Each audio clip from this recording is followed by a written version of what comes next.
விஜய் அண்ணா wife Sangeetha ma'am வந்து Chennai reach பண்ணிட்டாங்க. எதனாலன்னு பார்த்தீங்கன்னா, கேஸ் ஹியரிங்க்கு தான் அவங்க ரீச் பண்ணியிருக்காங்க. அது மட்டும் இல்லாமல் செட்டில்மெண்ட் காசு கேட்டிருக்காங்க தளபதி கிட்ட. நம்ம தளபதியும் இப்போதைக்கு 250 crores 250 கோடி செட்டில்மெண்ட் பண்ணியிருக்காரு.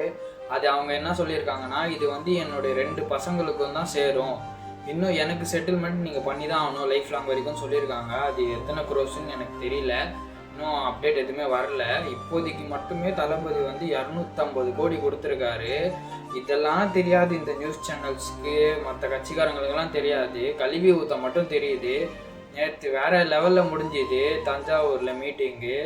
தளபதி ஸ்பீச்லாம் வேற மாதிரி இருந்துச்சு. அதில் அவர் சொன்ன முக்கியமான வார்த்தை, என்னுடைய பர்சனல் இதுவே உங்கள் அரசியலுக்கு யூஸ் பண்ணாதீங்கன்னு சொல்லியிருக்காரு.